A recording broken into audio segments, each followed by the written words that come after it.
Bienvenidos y bienvenidas a Presencia Cultural. Ya a pocos días de acabar el segundo mes del año, el 2024 está avanzando demasiado rápido. Y para no perder el paso, vamos con lo que les ofrecemos en el programa de hoy para acompañar su caluroso fin de semana. Tenemos una conversación con Javier Arévalo. Él es un reconocido escritor, periodista, investigador que acaba de publicar un libro de ensayos llamado Estrictamente Sexual. En esta conversación, el escritor responde a las propias preguntas que se viene haciendo él en torno a cómo viven los peruanos la sexualidad. Hay muchas interrogantes y aprendizajes en este trabajo de investigación y reflexión que tuvo que realizar para esta publicación. En el bloque de El placer de los ojos, la cartelera del cine, como siempre, comentada por Raúl Cachay. A puertas de la ceremonia de los Oscars, ya se estrenaron en nuestro país las películas nominadas, así que estamos entrando a una nueva temporada cinéfila que se nutre esta semana con los estrenos de Ferrari, protagonizada por Adam Driver y Penélope Cruz, Dune 2, la secuela de la épica película de ciencia ficción de Denis Villeneuve, y Marley, un biopic de la leyenda del reggae interpretado por Kingsley Ben-Adir. Dos exposiciones nos invitan a voltear los ojos hacia el arte plástico. Se trata de personajes contemporáneos en la pluma de Osvaldo Sagástegui y Sube Nomás de Luis Atao. Y en el segmento En una pieza nos vamos al precioso Museo Larco a explorar los secretos de las ceremonias de sacrificio moches. ¿Listos para acompañarnos en el programa de hoy?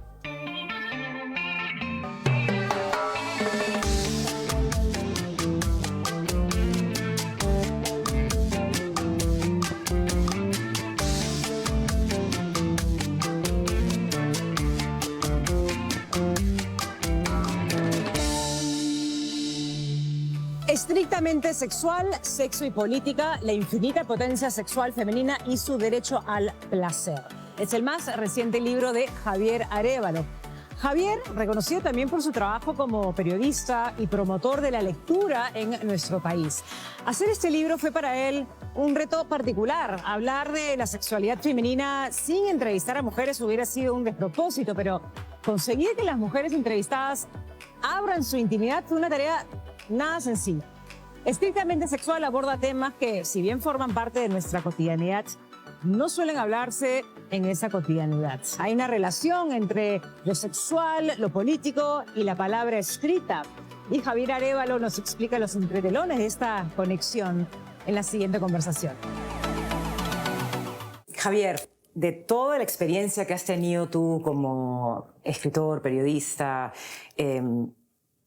propulsor, impulsor de la lectura en el país, ¿dónde surge, cuándo surge y por qué surge este deseo de escribir sobre el tema de la visión o la comprensión que tiene la gente peruana sobre el sexo? Es una afición que tengo desde 13 o 14 años.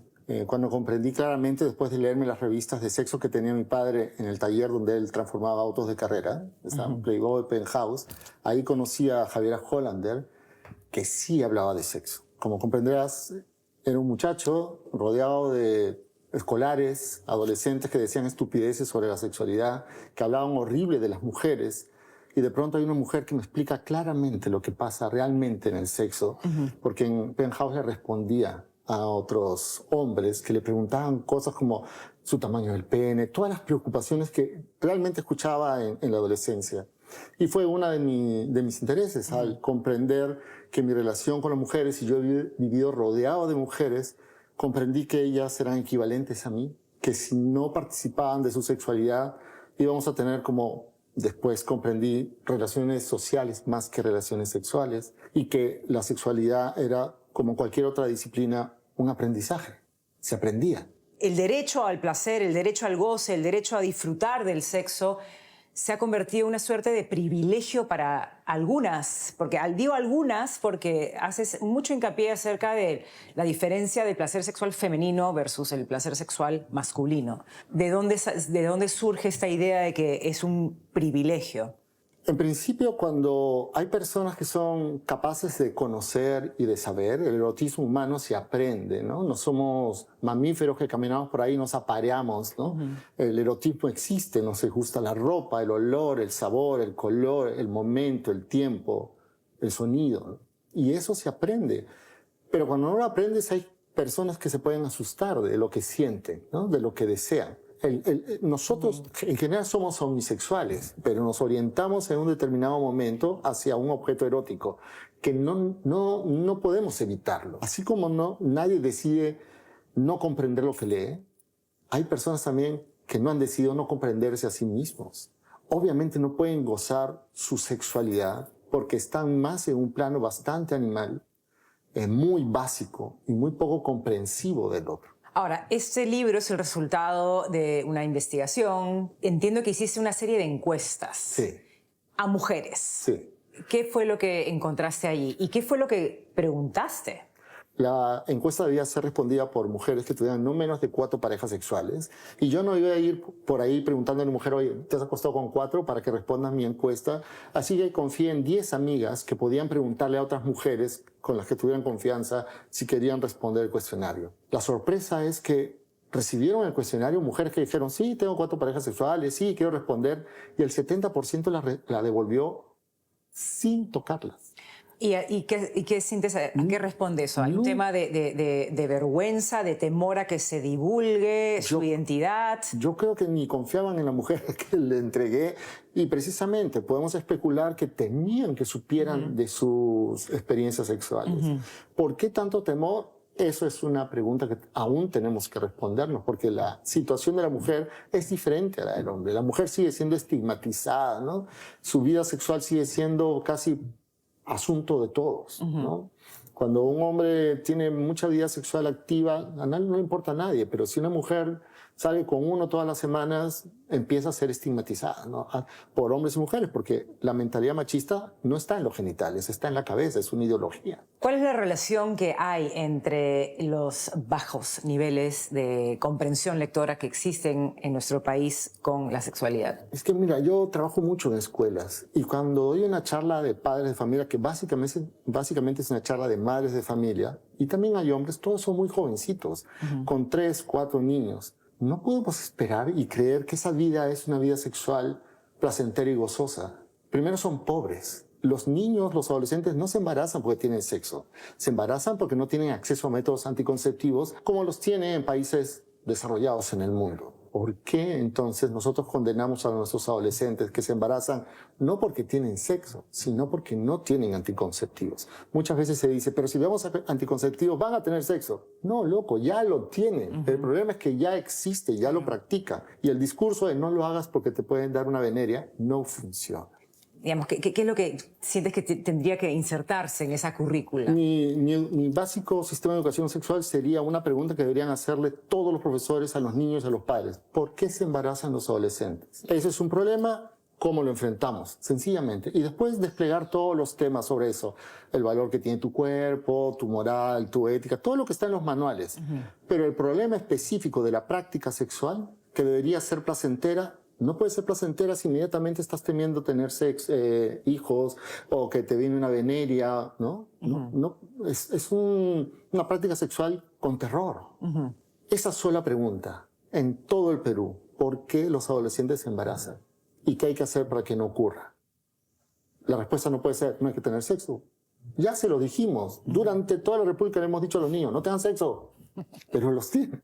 ¿A quién sientes que está dirigido este libro? Me encantaría también que me cuentes la experiencia de publicarlo porque es con tu propia editorial, una editorial independiente. Sé que lo vendes también en kioscos. O sea, hay una serie de elementos alrededor de la publicación y de la difusión que me parece interesante. En general es para quien quiere discutir sobre el tema, ahondar en conceptos tan claros como el umbral del deseo. Por ejemplo, hay que comprender que no todos gozamos de sexo igual. Yo la clásica que digo es, hay gente que le puede excitar mucho que una cama chirre, ¿no? Que suene. A mí me pone, ya me sacó. Estoy pensando, los vecinos estarán escuchando, mi vecino del costado. Pone mal humor. Ya me sacó, te saca del umbral del placer y estás preocupado en otra cosa, ¿no? Una de las cosas que a mí me aterra hoy, cuando pienso en los adolescentes, es el nivel o sea, el acceso que tienen a la pornografía, ¿no? No me puedo ni imaginar cómo hubiera sido mi propia adolescencia habiendo visto lo que hoy en día se puede ver. Me hace pensar si es que eso genera que haya más libertad sexual ahora. Deben haber otras cosas también que haya generado más libertad sexual, pero no sé si sea una libertad saludable. Lo que pasa es que es difícil hablar de libertad sexual. Yo preferiría hablar de práctica sexual. La práctica sexual ha existido, siempre ha existido. El inicio sexual peruano, el 70% es a los 13, 14 años. O sea, no podemos llamar a eso libertad sexual, porque es una práctica sexual no informada, no protegida, ¿no? Es una práctica sexual con terror, que generalmente conduce al embarazo. No es libertad sexual, es práctica sexual, porque la libertad connota otras palabras, Sí, ¿no? sin duda. Y la pornografía, siempre hay que decírselo a los chicos, es como ver a Jackie Chan peleando. O sea, así no es una pelea callejera. Quien ha peleado en la calle sabe que así no es la vaina. Que... No, si dos tipos con cuchillos se enfrentan, en 2 patadas ya están los dos cortados. No es que... Eso así no es, ¿no? Y eso es lo que hay que decir a los chicos, porque efectivamente el porno está allí al alcance de todos. De hecho, yo publiqué una novela que se llama Sofía y las Invisibles, que no la publicaban porque había una connotación sexual allí, una práctica sexual, una relación sexual. Pero una monja lo tomó para su colegio y le pregunté eso. La editorial temía que no lo usaran ustedes. Y la monja misma me dijo, mira, mis chicas ven cualquier cosa en internet, yo sé lo que ven. Yo también he visto, me dijo. Pero esta habla del amor y la sexualidad, lo explica, lo presenta, así que me parece que son temas de los que tenemos que hablar. Y ese es el otro punto. Los libros son puntos a partir de los cuales podemos conversar, podemos discutir, puedes cuestionarlo, puedes estar de acuerdo, puedes enriquecerlo. Ese es el libro y ese es donde se confluyen los 2 ríos que yo manejo, ¿no? La sexualidad me interesa mucho en este plano de libertad de mujer, ¿no? Una libertad en la que una mujer pueda ejercer su sexualidad plenamente, en forma equivalente con una pareja, sin que sea denostada por alguien. Y, por otro lado, esa también la libertad de un hombre que quiere tener una pareja equivalente que no sea solamente una relación social. Que pueda decir, esto es una relación social que va a escalar a una relación amorosa o tenemos un encuentro y ya veremos qué pasa. Esa equivalencia es la que tiene que nacer. Si no, a mí me dicen... ¿Cómo vas a tener una relación sexual si no sales con alguien? Pero se lo dices. Y podemos tener la libertad de decir, ¿va a ser una relación romántica la nuestra? No, quiero ser tu amigo. Perfecto, vamos a comer, a ver partido, ¿no? Sin que haya esta presión entre hombres y mujeres de salgo con ella a ver qué va a pasar más adelante, ¿no? ¿Dónde se puede encontrar tu libro? Bueno, al principio es todo medio subversivo. Lo vendo por redes porque tengo un canal en el que llega gente que me sigue. Lo hemos distribuido en un 20% de las bases de kiosco. No porque mi nombre venda, ¿no? Sino porque dice sexualidad en la portada. Y eso me explicó. Esa palabra ya vende en el kiosco, la portada roja, ¿no? Como soy una empresa independiente, pequeñita, yo voy a sacar 4 libros nada más al año con Batiscafo, casi una editorial garaje. Me gusta el nombre Batiscafo. Tiene que ver con Cousteau. Que Cousteau fue mi profesor. Yo lo veía en televisión y entendí la ciencia a partir de él, ¿no? El Batiscafo es el submarino que llega a enormes profundidades, ¿no? Y es una inmersión en la cultura peruana. Eso es lo que quiero hacer. Y sí, y también como que aguanta mucha presión. Muchísima presión. Y yo soy hecho para resistir todas las presiones. Que sea un éxito. Lo merece ser. Gracias, Javier. Gracias a ti. Hablemos de cine. Se estrena la segunda parte de Dune, esta ambiciosa producción dirigida por Denis Villeneuve, basada en el libro clásico de ciencia ficción del mismo nombre. Villeneuve no le teme a los grandes retos. Recordemos que asumió hace unos años dirigir la segunda parte de otro clásico de ciencia ficción, Blade Runner, con casi 40 años de distancia entre una película y otra. Sus películas, envueltas de un halo de oscuridad, de misterio, no pasan desapercibidas ni para la crítica ni para el público. Quédese en el siguiente bloque porque Raúl Cachay nos trae el recuento de la filmografía de este director canadiense. This world is beyond cruelty. You've been fighting the Harkonnens for decades. My family's been fighting them for centuries. They were massacred alongside my father. Your father didn't believe in revenge. Próximamente llegará a nuestras salas a fines de febrero la segunda parte de la película Duna de Denis Villeneuve, que como sabemos un par de años atrás aceptó el desafío de llevar a la pantalla grande la famosísima novela de ciencia ficción del autor Frank Herbert, que ya en el pasado tuvo algunas versiones truncas o fallidas, como la de Alejandro Jodorowsky, el chileno, que en la década del 70 inició el proceso de rodaje de una adaptación con un reparto francamente delirante, con actores como Salvador Dalí, Alain Delon, Geraldine Chaplin, el propio hijo de Alejandro Jodorowsky, Brontis, en el papel principal, y Orson Welles, nada menos. La película finalmente quedaría trunca porque los costos de producción excedieron por completo las posibilidades del presupuesto y de hecho inspiró este rodaje trunco un documental muy interesante en el 2013 que precisamente trata sobre todos los entretelones de este proyecto fallido. Mi ambición fue tremenda. I wanted to make something sacred, una película que diera las alucinaciones de LSD. Si tomara LSD to change the young mind of all the world. Luego en los 80, David Lynch, el gran director de Mulholland Drive o de Terciopelo Azul, también logró estrenar una adaptación de Duna y la película terminó siendo un fracaso estrepitoso tanto a nivel de crítica como de taquilla. Aunque hay que decir que al autor de la novela sí le gustó. De hecho dijo que era una versión que respetaba mucho la fuente original y la historia que él había concebido en la década del 60. Gracias a Dios, la versión de Denis Villeneuve, al menos de la primera parte, que ya pueden ver también, y creo que es obligatoria verla antes de ver la segunda parte, está disponible en las plataformas de streaming y es protagonizada, como sabemos, por Timothée Chalamet, Zendaya y un gran reparto. Y creo que también da pie para que exploremos un poco más de la trayectoria y la filmografía de este magnífico director canadiense. Afortunadamente, sus principales largometrajes, los antecedentes de Duna, están casi todos disponibles, no solo en una plataforma, sino en distintas. En algunos casos, las películas están en más de una, como por ejemplo un thriller policial que recomiendo con entusiasmo, que fue además la película con la que él pegó el salto de su Canadá natal al cine de Hollywood, que es Prisoners, que bueno, ha sido traducida como Intriga. Where'd you put those girls? Where are they? What do you got? We didn't find anything. This thing's clean. That boy has never been in trouble a day in his life. They're letting him go. What? He has the IQ of a 10-year-old. There's no way he could abduct 2 girls and then make them disappear. Maybe he wasn't on his own. Just let me do my job. Un drama, un thriller policial áspero, duro, con actuaciones realmente memorables de un reparto estelar formado por Jake Gyllenhaal, Hugh Grant, María Bello, la gran Viola Davis, etc. Creo que este crossover de Villeneuve, de su Canadá natal al cine de Hollywood, no solo fue exitoso, sino que dio pie a que el director se fuera convirtiendo ya en uno de los referentes de la cinematografía norteamericana del último siglo. It's done.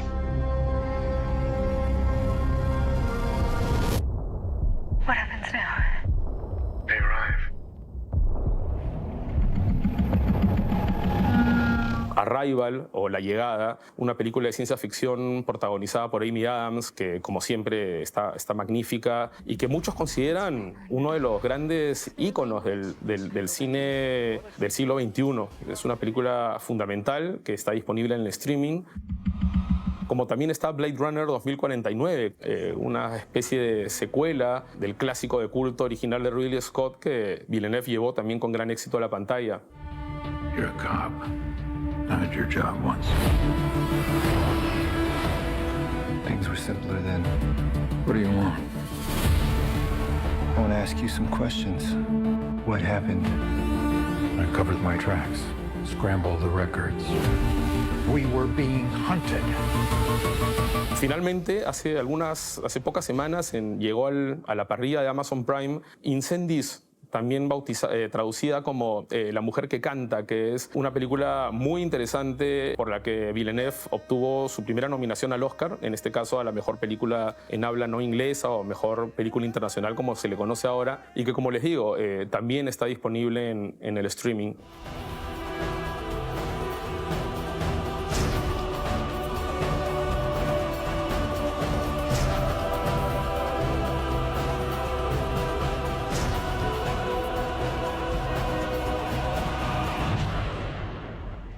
c'est jamais la fin d'une histoire. Así que mientras contamos los días para poder cerrar el díptico fantástico de Duna en la pantalla grande, podemos ir calentando motores, repasando la magnífica filmografía de Villeneuve que se encuentra disponible en las distintas plataformas. I am Paul Muad'Dib Atreides, Duke of Arrakis. Under the blessing of Santa! He who can destroy a thing has the real control with it.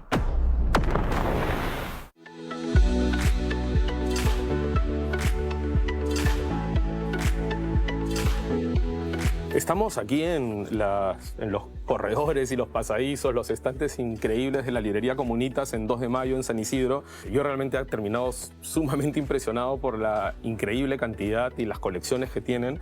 Y entre ellas encontré estas versiones de Duna, de Frank Herbert, que la pueden encontrar no solo en esta edición, sino también en la lengua original y en otras. Y también de la novela gráfica, inspirada por la famosa novela de Frank Herbert, que ahora ha sido llevada al cine y que muy pronto veremos la segunda parte gracias al director canadiense Denis Villeneuve. Aquí en Comunitas se encontrarán estas versiones de Duna, muchas otras más y muchísimo material de ciencia ficción, fantasía, novela gráfica, en fin. Les recomiendo visitar Comunitas porque es una experiencia total para un bibliófilo. Hasta el 8 de marzo podemos visitar en la sala Cuelab del Ministerio de Cultura una muestra que reúne la obra del dibujante, pintor y caricaturista huanuqueño Osvaldo Sagasti. Esa exposición reúne específicamente sus caricaturas, que es un trabajo que abarca el espíritu latinoamericano desde el humor. Homenaje en vida para Sagasti, que a sus casi 90 años continúa lúcido y sigue entregado al arte desde México, país en el que reside desde el año 1968.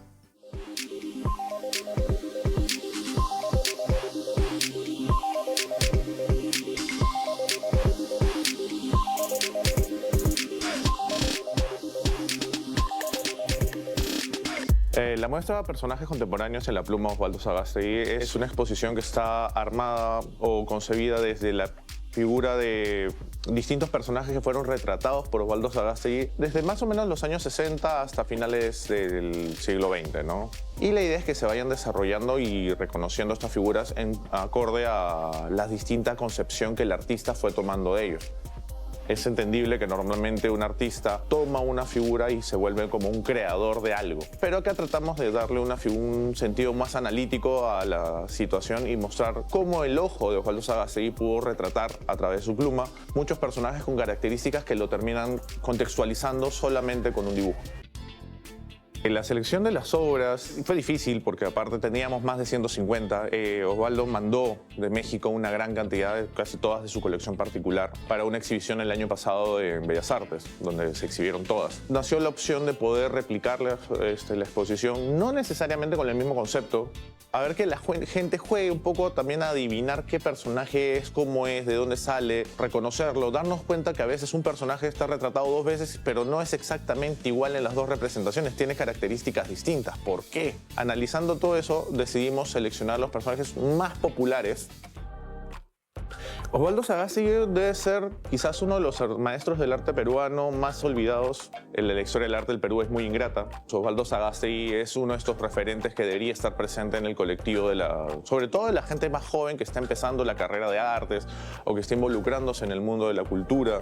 Porque él tiene una característica muy particular. Él fue parte de la promoción de oro de Bellas Artes, donde normalmente se reconoce a Tilsa Sushilla, que ahora está en el billete de 200 soles, o a Gerardo Chávez por ser quizás el artista peruano con mayor éxito internacional. Esa promoción tiene una gran cantidad de artistas. Él tiene esta característica de que se va del Perú también. En el año 68 él llega a México, donde tiene la suerte de conocer a Octavio Paz, a García Márquez.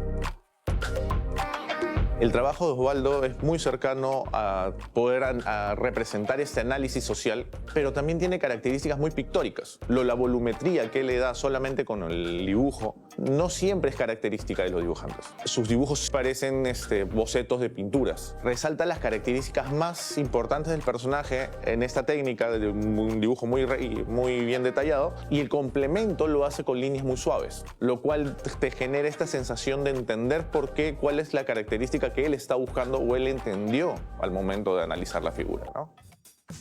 La creación artística es una gran fuente documental siempre. Todo arte es hijo de su época.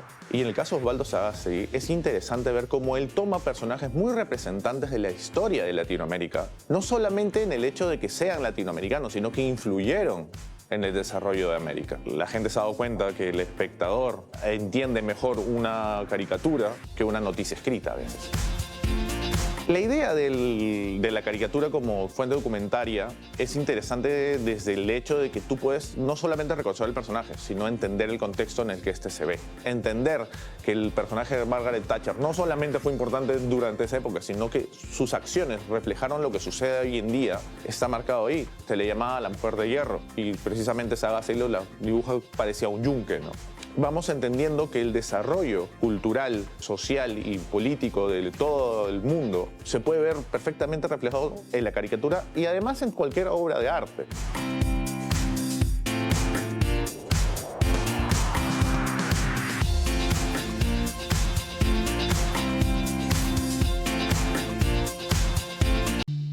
Las películas biográficas, más conocidas como biopics, siempre llaman la atención del público aficionado a la pantalla grande.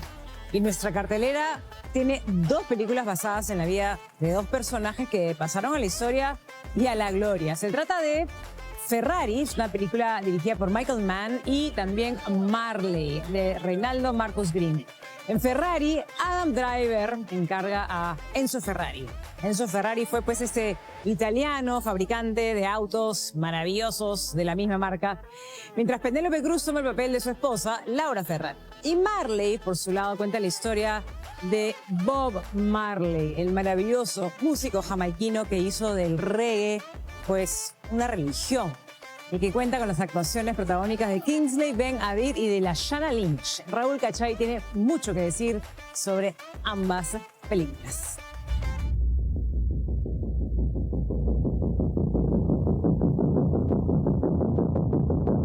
Sin duda el estreno más interesante y más esperado de la última semana en el circuito comercial es el más reciente film del gran director estadounidense Michael Mann, Ferrari, quien vuelve a dirigir un largometraje después de 8 largos años, desde Black Hat, su film anterior, y que aquí cuenta un momento muy específico en la historia de Enzo Ferrari, el magnate que está detrás de la corporación y de marca de automóviles icónica italiana, y cómo su empresa se encuentra al borde de la debacle financiera por culpa en buena cuenta de sus malas decisiones y de su obsesión por romper los récords de velocidad.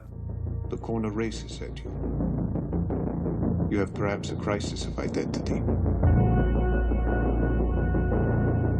Am I a sportsman? Or a competitor? If you get into one of my cars, you get in the wind. Slow. La película yo diría que tiene 2 flancos muy marcados. Por un lado, es un drama familiar, la historia de una empresa al borde del abismo, que creo que es la parte menos interesante de la película, porque si bien las actuaciones de Adam Driver en el papel principal o de Penélope Cruz y de Shailene Woodley son muy esforzadas, sobre todo en el caso de la actriz española, siento que el film de Michael Mann palidece cuando explora las relaciones familiares y personales de sus protagonistas y más bien resplandece notoriamente en las increíbles secuencias de carreras, de accidentes automovilísticos que son francamente brutales, que son filmadas con una destreza impresionante, sin recurrir a mayores efectos especiales digitales ni nada de eso. Logra de alguna manera introducir al espectador a la cabina de estos bólidos clásicos de la década del 50, que eran, hay que decirlo, muchísimo más inseguros que los autos de Fórmula 1 o de carreras en la actualidad.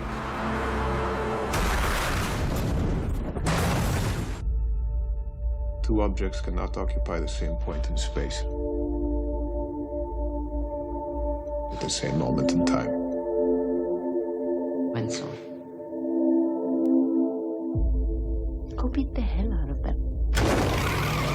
Yo diría que esta película está probablemente orientada con mayor claridad a los aficionados a las carreras de autos, por supuesto, a los coleccionistas y a los amantes de los carros autivos, porque hay un verdadero desfile de coches clásicos maravillosos a lo largo de toda la película. Y creo que quienes vayan al cine con esa expectativa no salgan defraudados porque, insisto, las escenas de carreras y las secuencias a alta velocidad son impresionantes. Esta película además llega justo cuando se acaba de divulgar la noticia, la buena noticia diría yo, que Michael Mann ya empezó a iniciar el proceso de preproducción y de rodaje de la que será su siguiente película. Estrenará ya con más de 80 años de edad, que es nada menos que la secuela de Fuego contra Fuego, o Hit, que muchos consideran no solo como la gran obra maestra de Michael Mann, sino también el policial definitivo de la década del 90.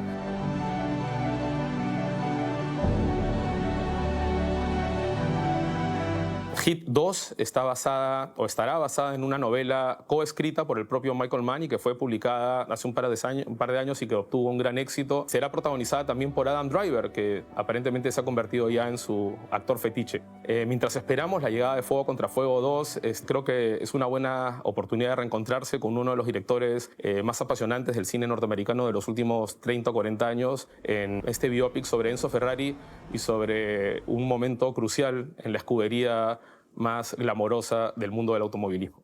All of us are racers. It's our deadly passion. Our terrible joy. No wonder we need to be back. How can I stay away?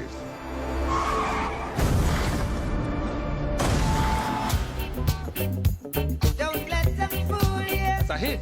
Oh, no. Reggae is the people music. You know you're a superstar. I am a superstar.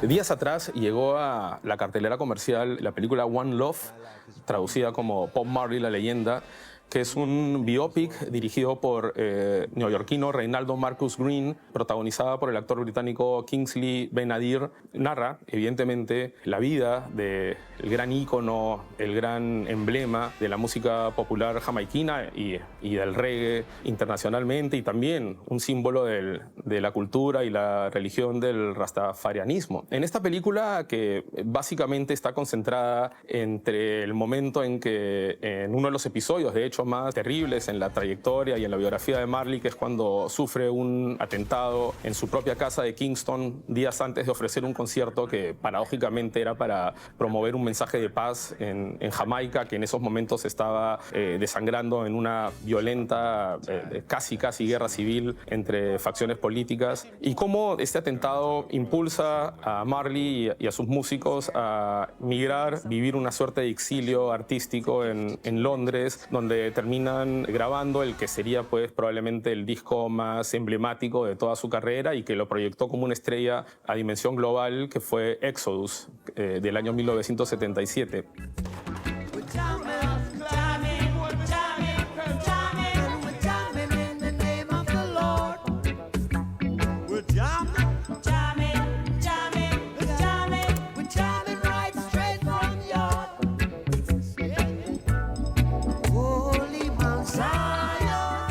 Yo diría que la película, si tiene algún problema, es que presenta a un Bob Marley impoluto, casi como una especie de santo o de héroe nacional que es incapaz de cometer errores o que no tiene zonas grises. Es casi una geografía que evidentemente es provocada por las propias características del proyecto, ¿no? Esta es una biografía súper autorizada por la familia, por los herederos de Marley, que muchos de ellos de hecho estuvieron involucrados en la producción y en el rodaje mismo, corrigiendo a los actores cuando cometían algún error al momento de interpretar al músico y a su entorno familiar.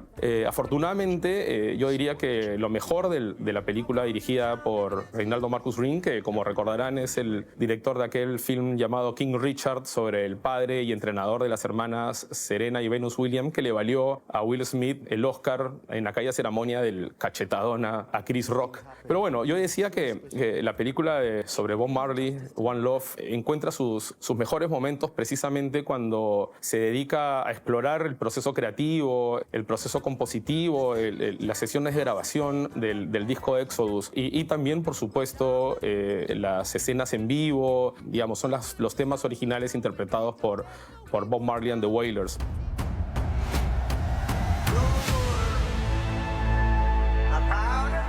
Bob, I know it's dangerous, but you're the only one who can unite the people. You ready, Bob? No guns can stop this message. I want the world to change. Creo que los fanáticos de Marley y del reggae van a salir muy contentos después de ver esta película, pero si se trata de cintas dedicadas a estrellas de la música popular o biopics que hayan sido estrenados recientemente, yo creo que resulta imprescindible, por ejemplo, recomendar Moon Age Daydream sobre David Bowie de Brett Gordon, que hace muy poquito nada más ganó el Grammy al mejor video musical de formato largo.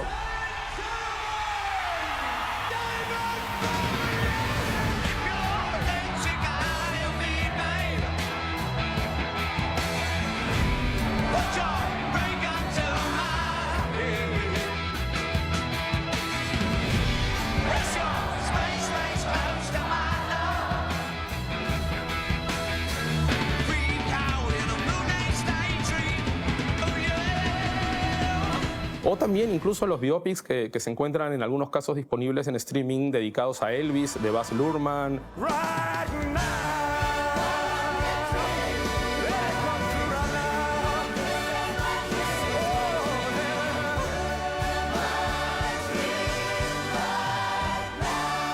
A Elton John, Rocketman. Maybe I should have tried to be more ordinary. You were never ordinary.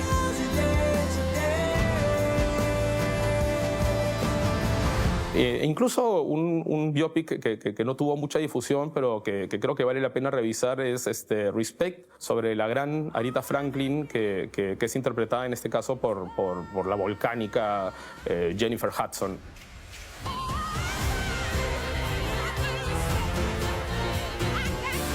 You have to disturb the peace when you can't get no peace.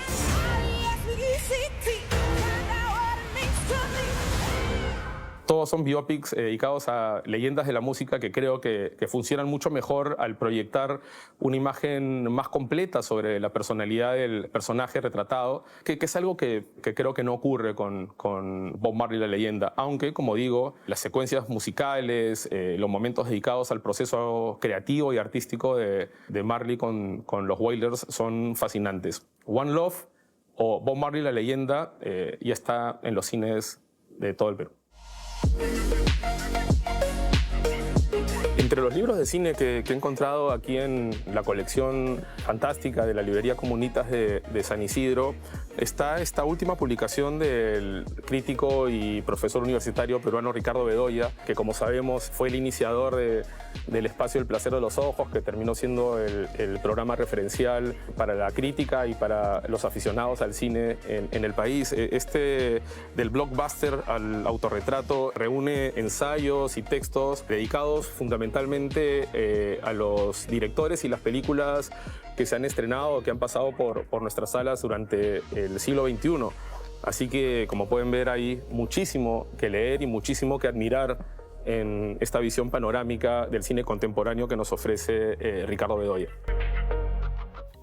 Visitar el Museo Largo es verdaderamente un placer y es una oportunidad única para conocer los secretos de la cultura moche. Y hoy nos vamos a enfocar especialmente en las ceremonias de sacrificio mochicas, cuya historia es contada en la botella de cerámica que vamos a presentar en nuestra secuencia en una pieza.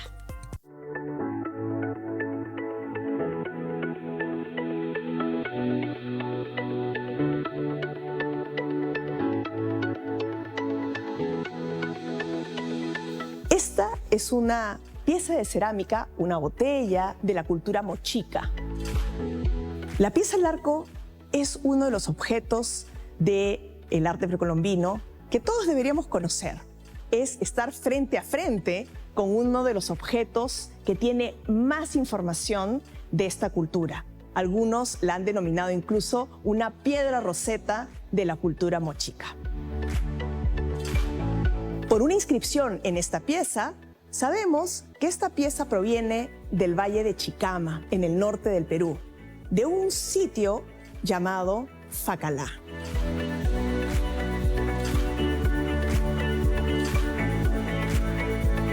En esta pieza tenemos una gran cantidad de información.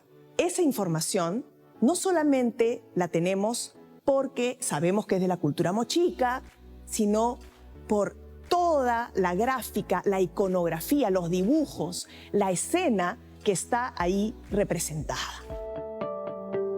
En esta escena tenemos probablemente a los principales personajes de la mitología mochica.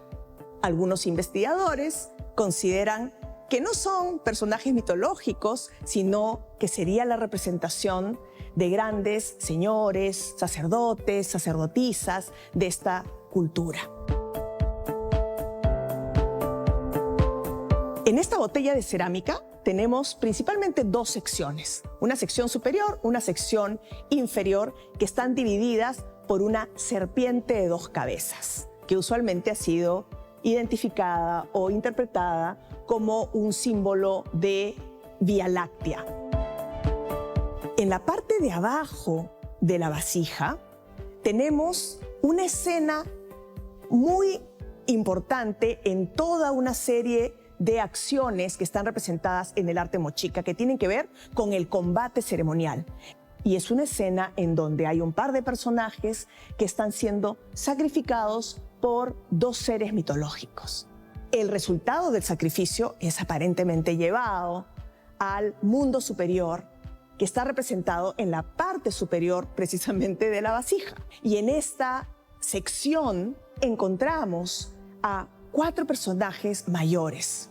Un personaje con casco tipo guerrero, con rayos, que ha sido identificado como un personaje solar, un señor o un sacerdote o un gobernante, al cual un ave guerrera le presenta la copa. Esta copa probablemente tiene la entrega del sacrificio. Detrás del ave guerrera está intermediando a la mitad de la vasija la diosa Luna, un personaje femenino que es muy destacado en la mitología mochica. Y detrás de ella aparece también uno de los personajes mayores, que es un dios, un señor, sacerdote importante vinculado al poder del agua. En esta escena entonces tenemos probablemente una de las escenas o episodios más importantes de la mitología mochica, que probablemente también correspondía a una celebración o a una ceremonia importante en esta sociedad.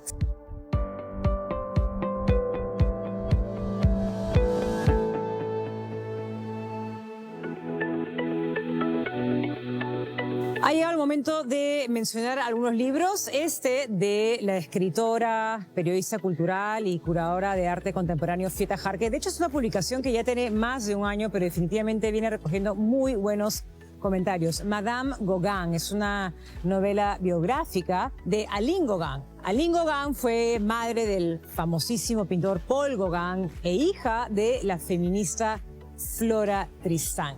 Esta novela, de alguna manera, cuenta la vida de Aline Gauguin, que entre muchas emociones encontradas, entre muchas vivencias de poder y fama, tanto de su hijo y de su madre, un poco que cuenta su propia búsqueda para realizarse como mujer. Es una novela muy interesante, editada por el Fondo de Cultura Económica, y se puede encontrar en todas las librerías.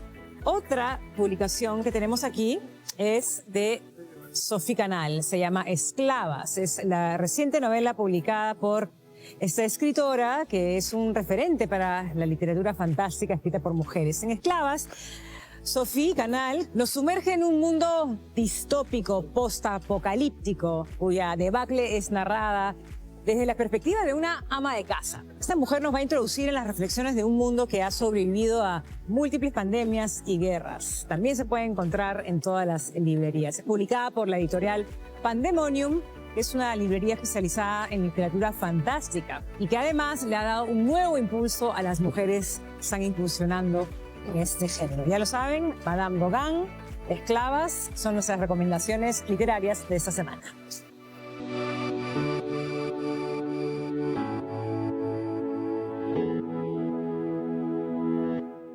Esta semana nos ha jalado el ojo la exposición de Luis Atao. Él es un artista de tendencias pop que nos sorprende con su primera exhibición individual que se llama Sube Nomás. Luis Atao es conocido por su trabajo como diseñador gráfico y por la elaboración de afiches que explotan la relación de la música, el cine o la literatura con lo popular. Y es justamente lo que vamos a encontrar en esta exposición que remite a la cotidianidad de una ciudad convulsa, una ciudad que no se detiene. Lima, nuestra capital.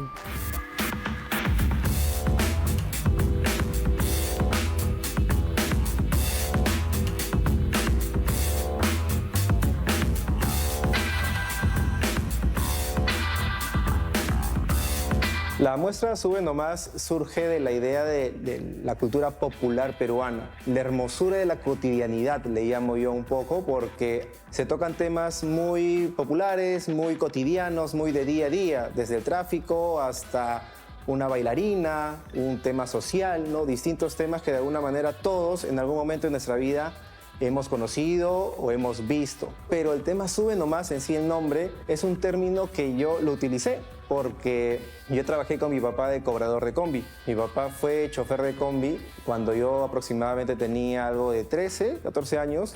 Yo lo ayudaba a él, pues siempre tenía este término de sube, sube, sube, sube, vamos, vamos, bailas, bailas, bailas. Era una ruta que seguíamos de Chorrillos a Sucre. Por eso creo que este nombre de Sube Nomás es recopilar o recordar un poco ese momento de mi vida que fue muy particular porque pude conocer muchos lugares, conocí la esencia de la calle y además que es un término que te invita a subirte a esta experiencia de ideas, de algo cotidiano, pero fluyendo un poco con la imaginación.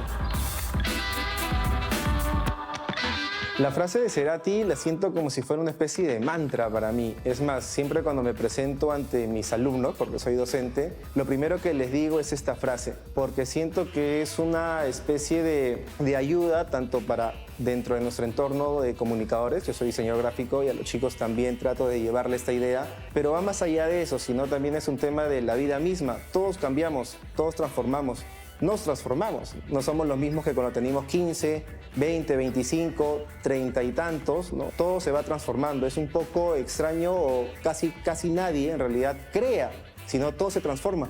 Tomamos una fotografía de algo real o descargamos una imagen, tomamos un color que alguien decodificó, un vector que alguien hizo, una tipografía que alguien también la hizo, tomamos estos elementos y creamos algo nuevo, pero en base a elementos que ya están creados y estructurados.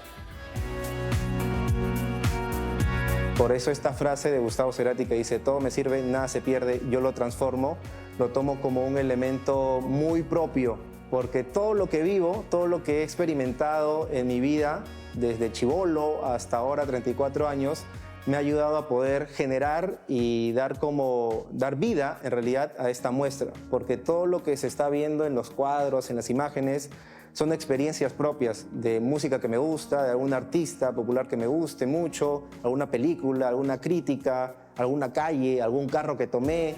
Esta es la primera vez que tengo una exposición en solitario, donde se muestra netamente mi trabajo, la cual me emociona mucho. Espero que puedan venir y muchas gracias por la oportunidad y el aprecio a mi trabajo.